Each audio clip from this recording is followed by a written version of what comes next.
गांव में राई स्टार और पायल की शादी का जश्न पूरे जोर शोर से चल रहा था। चारों तरफ खुशियों का माहौल था और सभी रिश्तेदार बहुत खुश थे। दोनों एक दूसरे को पसंद करते थे। पायल देखने में ऐसी लगा करती थी जैसे स्वर्ग से कोई अप्सरा उतर आई हो, और राई स्टार जो एक बड़ा नेता था और हमेशा गांव वालों की मदद के लिए आगे रहता था। सारे रीति रिवाज और रस्में पूरी होने के बाद दोनों पति पत्नी बनकर अपने घर पहुंचे। घर पहुंचने के बाद माहौल रोमांटिक हो गया। दोनों ने खूब मजे किए, बहुत मजाक किया और हंसे। थोड़ी देर बाद राई स्टार ने प्यार से पायल को बिस्तर पर बुलाया। पायल भी बिना किसी झिझक के खुशी खुशी चढ़ गई। अगली सुबह गांव में एक खूबसूरत सी धूप खिली। राई स्टार और पायल अभी भी गहरी नींद में थे। तभी अचानक पायल हड़बड़ाते हुए बिस्तर से उठी और तेजी से नीचे की ओर भागी। सीधे बाथरूम में पहुंचकर पायल को अचानक उल्टियां होने लगी। जब उल्टियां बंद हुई तो पायल पल भर में ही सब कुछ समझ गई।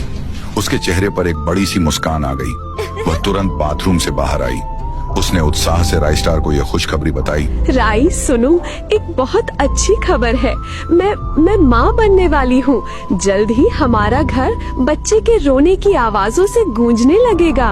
ये सुनते ही राई स्टार भी बहुत खुश हो गया। उसे भी अपने बिजनेस विरासत को संभालने के लिए एक बेटा चाहिए था। कुछ महीनों बाद उनके घर में सचमुच एक बेटा पैदा हुआ। वह काफी नटखट और बहुत ही खूबसूरत था। दोनों ने प्यार से उसका नाम चिंटू रखा। समय तेजी से बीता और चिंटू देखते ही देखते और बड़ा हुआ। राई स्टार पढ़ाई के लिए चिंटू को लंदन भेजने का इंतजाम किया। चिंटू एक बड़ी कार में बैठ गया और वह एयरपोर्ट के लिए रवाना हो गया। पायल और राई स्टार की आंखें नम थीं। कुछ दिनों बाद राई स्टार के भी जाने का समय आ गया। उसने पायल से कहा, पायल, मैं चुनाव के चलते एक जरूरी काम से दूसरे गांव जा रहा हूँ। वहां मुझे कुछ प्रदर्शन और मीटिंग्स करनी है। मैं जल्द ही लौटूंगा, तब तक तुम अपना पूरा ख्याल रखना। और फिर राई स्टार अपने आदमियों के साथ जीप में बैठकर चुनाव लड़ने के लिए चला गया। अब पायल से उसका बेटा और पति दोनों दूर हो चुके थे। राई स्टार अपने आदमियों के साथ फुरफुरी नगर गांव के अंदर चुनाव प्रचार के लिए पहुंचा हुआ था। वहां पहुंचकर उसने लोगों की भीड़ के सामने भाषण दिया। उसने गांव के लोगों से जोरदार आवाज में कहा, मेरे प्यारे भाइयों और बहनों, मेरा चुनाव चिन्ह मुर्गी है। अगर आपका प्यार और साथ मुझे मिला तो मैं इस पूरे फुरफुरी नगर को आसमान तक लेकर जाऊंगा। मैं वादा करता हूं कि आपके गांव में बुर्ज खलीफा भी बनवाऊंगा। राई स्टार के जाने के बाद पायल घर में अकेली थी, लेकिन कुछ महीनों बाद खुशखबरी आई। राई स्टार चुनाव जीत गया था। वह फुरफुरी नगर का नया नेता बन गया था। जीत की खुशी में वह पूरी तरह से लोगों के प्यार और भीड़ के बीच घुल मिल गया था। अब राई स्टार का पूरा ध्यान अपने करियर और राजनीति पर था।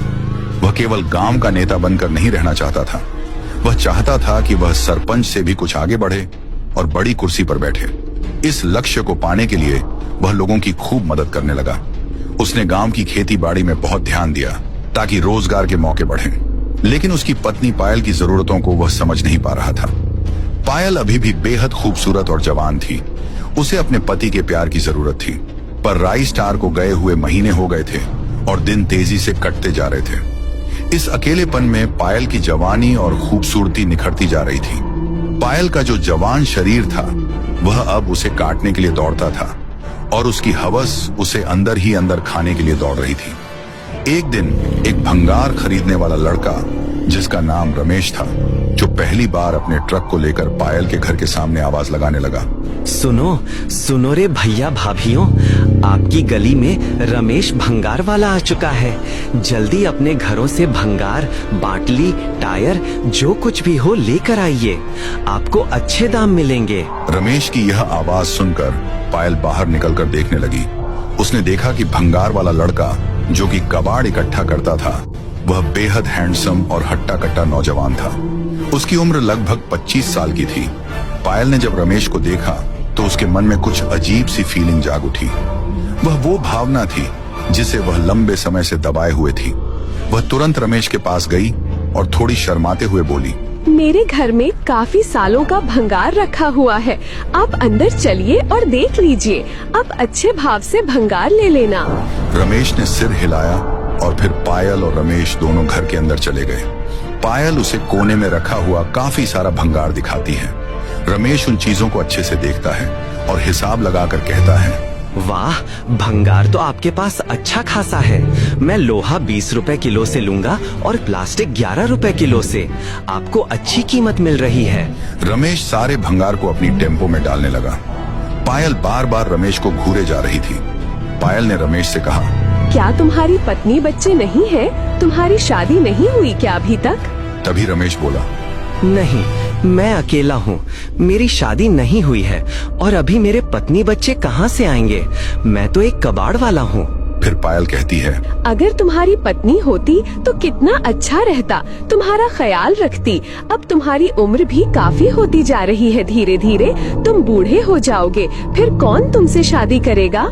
प्लीज आप 5-6 दिनों बाद फिर आना, क्योंकि तब तक और भी काफी भंगार कबाड़ा जमा होगा। फिर उसके बाद आप उसे भी लेते जाना। जरूर, मैं फिर से आऊंगा। तब तक आप और भी अच्छा खासा भंगार जमा करके रखना। मैं आपको अच्छी कीमत ही दूंगा। ये कहकर रमेश अपने घर की ओर निकल जाता है और रोजमर्रा के कामों के लिए गलियों में घूमने लगता है। ठीक 5-6 दिनों बाद रमेश अपनी भंगार से भरी हुई ट्रक के साथ फिर से पायल के घर के सामने आकर रुका। उसने जोर से आवाज दी, मेम साहब, ओ मेम साहब, मैं रमेश भंगार वाला, मैं आ गया, बाहर आइए। रमेश की आवाज सुनते ही पायल फौरन सीढ़ियों से नीचे उसकी तरफ जाने लगी। रमेश के सामने पहुंचकर उसके चेहरे पर एक मुस्कान थी।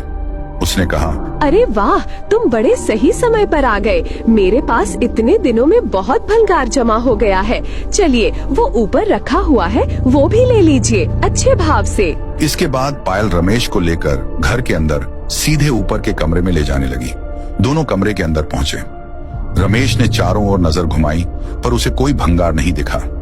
वह कुछ कहता इससे पहले ही पायल ने अपने कपड़े खोल दिए। रमेश यह देखकर हैरान हो गया।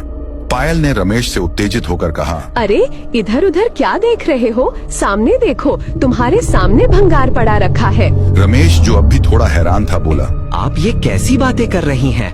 आप कबाड़ थोड़ी हो, आप तो बेहद खूबसूरत हो, नौजवान हो, और आप ये सब क्या कर रही हो? फिर पायल ने गहरे दुख और अकेलेपन के भाव से कहा, मैं खूबसूरत लग रही हूँ, लेकिन मेरा पति मुझे कबाड़ समझता है। वो कभी मेरी तरफ ध्यान ही नहीं देता। वो कभी ये जानने की कोशिश ही नहीं करता कि मेरी भी जरूरतें हैं। मैं यहाँ पर पड़ी पड़ी कबाड़ बन चुकी हूँ। अब मेरी जिंदगी बहुत दुखों से गुजर रही है, और तुम एक कबाड़ वाले हो, तो तुम मुझे खरीद सकते हो। इस बातचीत के बाद पायल बिस्तर पर चढ़ गई और उसे मीठी आवाज में ऊपर बुलाने लगी। रमेश भी अब खुद को रोक नहीं पाया और वह उसके बदन पर कूद मारता है। घर जोर जोर से हिलने लगा और जल्द ही उन दोनों के बीच अवैध संबंध स्थापित हो गए। यह सब कुछ होने के बाद रमेश अपने घर जाने के लिए पायल को बाय बाय करता है। तभी पायल ने रमेश से कहा, मेरे पति से कभी इतनी खुशी नहीं मिली जो तुमने दी है आज, और हाँ, 8-10 दिन बाद फिर आना। ये कहकर पायल रमेश को बाय बाय करती है। रमेश अपनी भंगार से भरी हुई ट्रक को लेकर अपने घर की ओर निकल जाता है। पायल बहुत खुश थी, क्योंकि उसके पास पैसा, रुतबा, घर, गाड़ी, बंगला सब कुछ था। जिस बात की उसे कमी थी वह भी अब पूरी होने लगी थी। अब पायल जाने अनजाने में रमेश से बेहद प्यार करने लगी थी। इधर रमेश भी पायल का आदी हो चुका था। फिर से रमेश आया। अब तो पायल और रमेश के बीच में आए दिन ये गलत रिश्ते बनने लगे थे। उधर राई स्टार मंत्री का चुनाव जीत भी जाता है और लोगों की सेवा करने लगता है, और इधर दोनों मौज मस्ती करने लगते हैं। पति राई स्टार, वह तो अपने सरकारी कामकाज में बहुत व्यस्त रहता था। अब पायल को उसकी जरूरत नहीं थी। जब तकरीबन 1.5 से 2 साल ऐसे ही गुजर जाते हैं, तो जो आस पड़ोस के लोग थे वह देखते हैं कि यह कबाड़ वाला अक्सर मंत्री के घर पर क्यों आता है, और आकर के इसके घर के अंदर चला जाता है। 2-3 घंटे हो जाते हैं। घर से बाहर गली में आस पड़ोस के लोग जमा हो गए थे। तभी रमेश घर से बाहर निकला। एक आदमी तुरंत रमेश के पास आकर कहता है, अरे रमेश, तू मुझे एक बात बता कि तू राई स्टार मंत्री के घर में क्या कर रहा था? मंत्री की पत्नी पायल और तुम्हारी हंसी की आवाज आ रही थी। इसके बाद रमेश ने बात को छुपाने के लिए तुरंत कहा, अरे मैं उनके घर में झाड़ू पोंछा करता हूँ, सफाई करने आया था, बाकी कुछ नहीं। चलता हूँ। यह कहकर रमेश तेजी से वहाँ से चला गया, पर लोगों को इस बात पर बिल्कुल भरोसा नहीं था। सब समझ रहे थे कि मंत्री की पत्नी और भंगार वाले के बीच कुछ तो हुआ है। तकरीबन 15 से 20 दिन बाद जब राई स्टार अपने घर पर आता है, तो जो लोग थे उनमें से एक आदमी बोलता है, रुक जाओ राई स्टार भाई। वे राई स्टार को अपने पास बुलाते हैं और कहते हैं कि भाई बुरा ना मानो तो मैं एक बात कहना चाहता हूँ। जरूर तुम्हारी पत्नी गलत संगतों में पड़ चुकी है। एक कबाड़ वाला व्यक्ति जिसका नाम रमेश है वो अक्सर तुम्हारे घर पर आता है और घंटों ठहर कर। फिर राइस्टार बोलता है, आखिरकार पूरी बात क्या है? मुझे तो ऐसे कुछ भी पता नहीं कि कोई कबाड़ वाला मेरे घर घंटों ठहर करके जाता है। मैं इसकी खबर लेकर ही रहूंगा। फिर राइस्टार दूसरे के घर में छुपकर ठहर कर इधर उधर देखने लगता है। दिन बीत गए, रात बीत गई, 7-8 दिन हो गए। राइस्टार उसका इंतजार कर रहा था वहीं ठहर कर। तभी उसने देखा रमेश ट्रक को लेकर राइस्टार के घर के सामने आकर रुका और सीधा अंदर चला गया। ये सब राइस्टार अपनी आंखों से देख रहा था। तभी उसे विश्वास हुआ। फिर वह दौड़ता हुआ, भागता हुआ अपने घर के अंदर जाने लगा। राइस्टार सीढ़ियों से ऊपर के कमरे में जाने लग जाता है। वह घर के कोने में छुप कर देखता है कि पायल और रमेश दोनों गलत काम कर रहे थे और पायल रमेश को बोल रही थी, इतना सुख मेरे पति ने कभी नहीं दी जो तुम देते हो हर हफ्ते में। राइस्टार यह सुनकर गुस्सा हो गया और जलन महसूस हुई। उसने एक लकड़ी उठाई। उसने अपनी पत्नी पायल को रमेश के साथ आपत्तिजनक स्थिति में पकड़ा। रमेश डरता हुआ पीछे मुड़ा। पायल डर गई। राइस्टार चिल्लाकर बोला, तुझे मैं आज खत्म कर दूंगा। तभी पायल रमेश के सामने खड़ी हो जाती है और कहती है कि पहले मुझे मारना होगा तभी तुम इसे मार पाओगे। राइस्टार कहता है कि तू हट जा और तूने मेरी इज्जत को मिट्टी में मिला दिया है। अरे तुझे किस बात की कमी थी जो मैंने तुझे नहीं पूरी की, और आज तूने मेरी इज्जत को तार तार कर दिया। पायल कहती है कि कौन से सुख? तुमने कभी मेरी जरूरतों का ख्याल रखा? अरे घर और पैसा होने से सभी सुख नहीं मिल जाते। औरत की कुछ अपनी जरूरतें होती हैं जिनकी तरफ तुमने कभी ध्यान ही नहीं दिया। मैं क्या करती? सालों से मैं मुर्दा बनकर जी रही थी।